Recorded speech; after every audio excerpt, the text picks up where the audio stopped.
Hi, beautiful. Hi, Heather. I feel so touched. I feel a bit speechless or a lot speechless. Oh, and it's been a Well, gift to be here and just listening and absorbing not just what you've been saying about me now, but more before that as well. But I feel so touched. I an absolute honor to have you join us today. This mentorship portal is just beginning, and you were the top of my bucket list to bring on as a guest teacher. So thank you for saying yes to the call, and thanks for being with us today. Thank you so much, Heather. Thank you for that. I feel deeply, deeply moved. Good, good. So for our listeners, present and also in future, a lot of people are in different time zones, so they don't catch this live. Why don't you bring us on to the same song sheet by just sharing in your words what Ayurveda is? Yeah, let's start there. Yes, yes. I loved the topic that you were sharing, and I was so touched that you were sharing about Spanda because one of my earliest Vedic teachers, actually, it was something that we ongoingly connected with from Kashmiri Shaivism specifically. And so just hearing this was really inspiring, and it so relates to what I would say is the deepest intentionality of Ayurveda, which is that we live somehow, if we look at what even Ayurveda means, Ayurveda, which Ayur means life and Veda means to know, to be in the knowing of. So to know our lives or to know what it is to be alive. You know, sometimes it gets translated as science of life. That sounds very different. So to really be in the depth of knowing, gnosis of this life. And in that way, we live somehow in this embodied form, in this manifested expressive form, but it has all these other layers, which you were speaking to.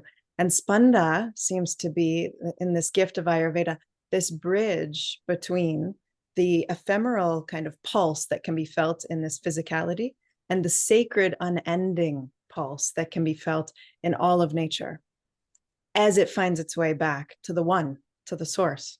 And so just as you were sharing, I was really sitting with it and saying, okay, how does this relate, deeply to the Ayurvedic intention, which is so often in Ayurveda, what we're trying to do as an Ayurvedic practitioner or doctor is to help one, as you were sharing, and I forgot this from our first session actually together, is to help one understand that their already isness, their already completeness is here and available, that they already are that pulse of life, that they already are what we use the term in Ayurveda, they already are prakriti, they already are their naturalness, they already are nature.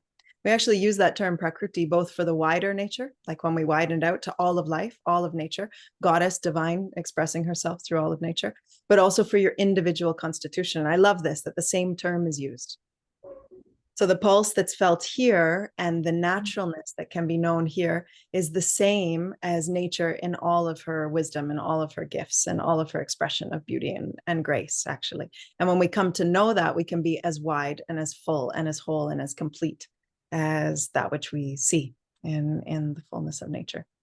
So Ayurveda ultimately is this knowing of our lives, like really knowing what it is to be inhabited in a physicality, but also to know more deeply the subtle realms of our being, to know what it is to also be an energetic being, to live through the five elements, to also know what it is to have an emotional field, a mental field, and a soul field, to really contact and live in the field of the soul.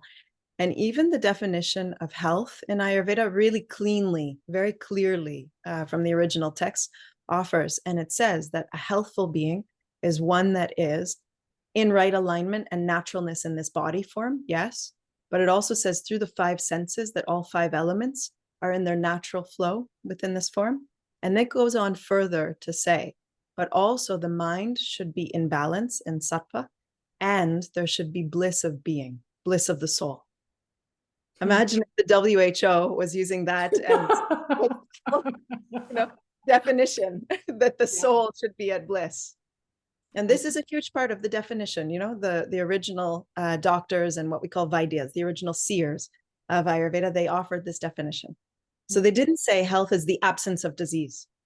That's a very different, you were talking about scarcity before. That's sort of a scarcity health approach.